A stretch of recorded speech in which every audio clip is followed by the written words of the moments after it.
What's up, you guys? Welcome back to my channel, Real Talk Recovery, where we talk about recovery from addiction and I share my life with you.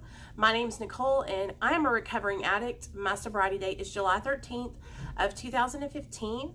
I am currently on 1 milligram of Suboxone.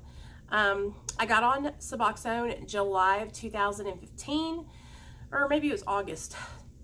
Somewhere around that time, July or August of 2015, and I was on 8 milligrams, got up to 12, and then last year in March of 2019 I started tapering with my doctor and I'm officially down to 1 milligram. Today's video is going to be about Suboxone tapering, and I feel like I have made a lot of videos about Suboxone tapering, but I keep on finding new people that are just finding my channel or that are just starting their journey tapering off Suboxone. And so I really want to share with you guys how I have been successful in my Suboxone taper and how easy it's been for me, how I've had minimal withdrawal, actually no withdrawal. And so I know I'm still down to 1.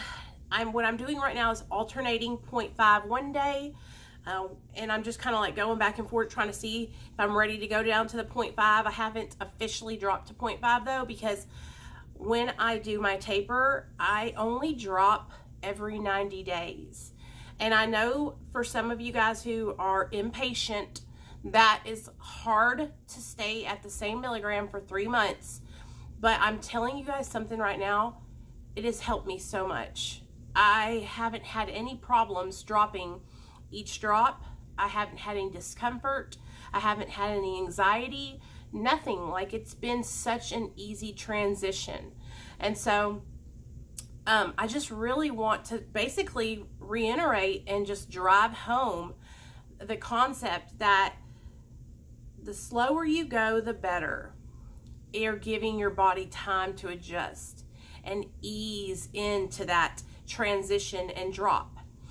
I know that a lot of you guys are super eager to get off, and I mean, I hear a lot of people say stuff like Suboxone makes me not have a personality, or Suboxone doles me out, or all these different things, right?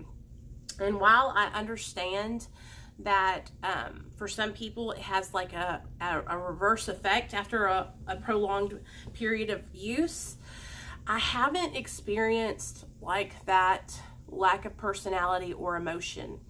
I'm very emotional in general, and so you guys see that all the time here on my channel. I haven't had like my emotions haven't been dulled. Like, I still find pleasure in doing things. I still have purpose, and I attribute a lot of my success and the way I feel to this channel and my program that I work for my sobriety, you guys. You know, I don't just wake up and go to work and come home and take my medication, take care of my son, and just do life. Like, I'm actively working with other people, helping them improve their life and helping them stay sober and giving back to my community, and that has helped me tremendously. It's helped me to keep a positive mindset. It's helped me to have support for my own sobriety. The whole like camaraderie of having a community of people that you can relate to and talk to has changed my life forever. And I could not be where I was at. I would not be where I was at if I had not started this channel 2 years ago.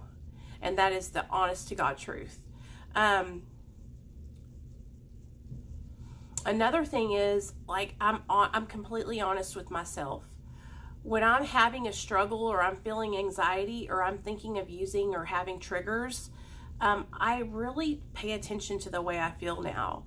Whereas when I was in my active addiction, I was extremely unaware of my surroundings. I was just very fly by the seat of my pants, impulsive. Now I think things through. I process things. I don't just pull the trigger. I really want to make sure that the things that I'm doing are a positive thing. It's something that's helping people and not hurting and harming others. You know, I'm a human and I make mistakes all the time, but for the most part, I work really, really hard on helping and giving back. And it's honestly helped me so much too, you guys. So don't get it twisted. It's given me so much purpose. But I really want you guys who are trying to taper out there to listen to me and to start slowing down, to start focusing heavily on building a sober support network.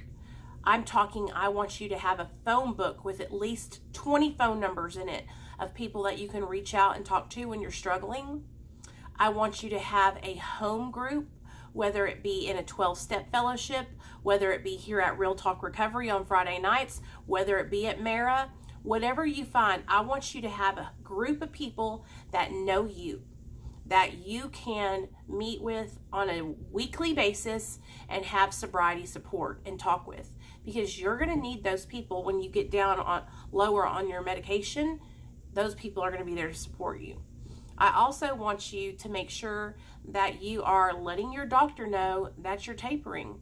I want you to talk with your doctor. I want you to find out what they suggest, how quickly or slowly you taper. I also want you to maybe let them know, hey, I have a goal in mind that I would like to be off by this date, and ask them if that is a feasible goal, because sometimes we don't understand the medication, how it affects our bodies. And so I remember when I started my taper, I was like, I want to be off in 6 months. And my doctor was like, no, that's not going to happen. That's not going to happen. You're going to go slow. You're not going to go that quickly.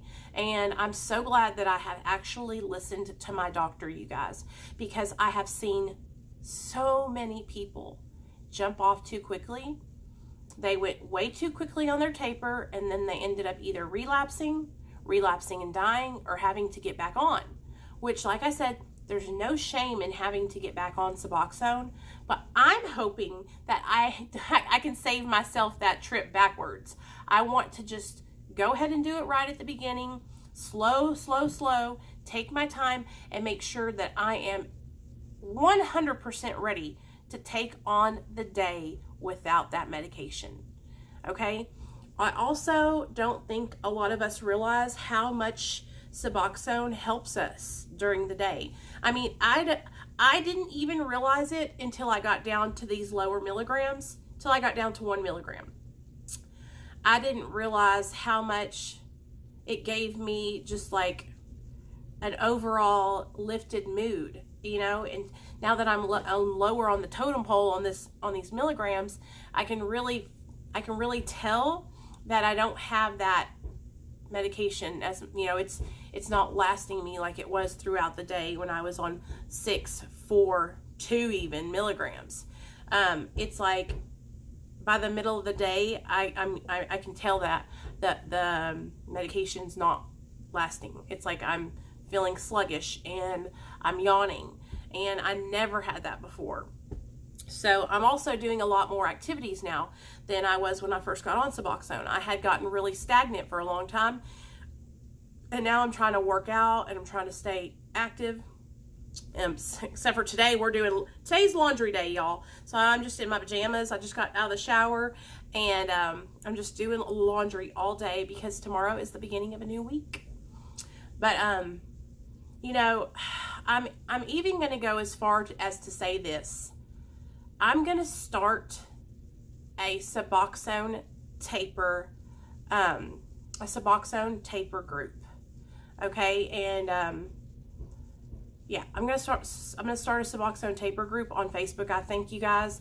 And so, or I might just, I don't know, I want to make it specifically for people that are tapering on Suboxone.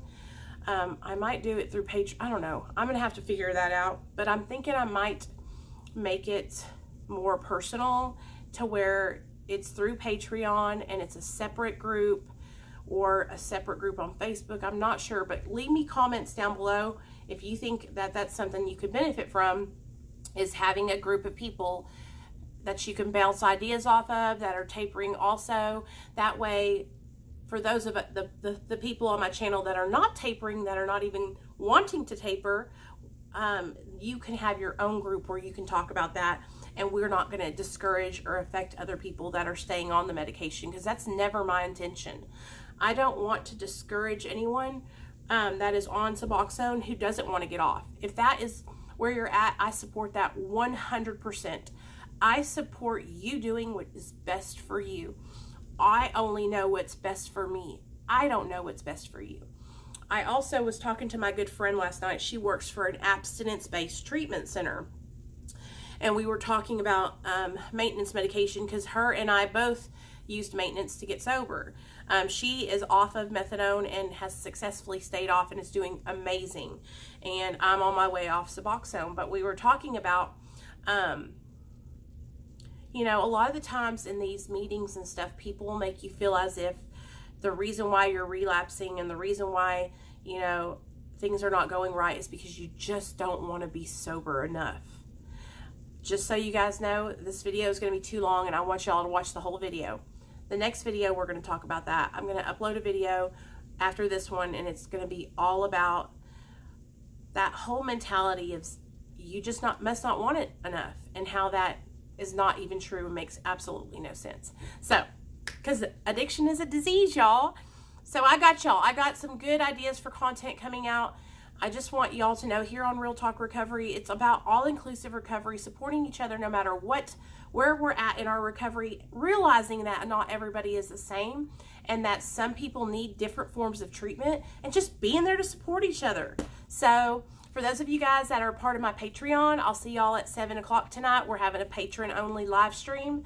For anybody that wants to join us tonight, I'm going to link my Patreon down below, and all you got to do is click that link and join. It's only $2 a month, so I'm not breaking the bank, and it supports my channel and helps me out a lot, you guys. So yeah, I hope you guys will either join, or I'll see y'all tomorrow at 4 for our workouts, and then tomorrow at 7 for our Real Talk Recovery live stream. Love y'all.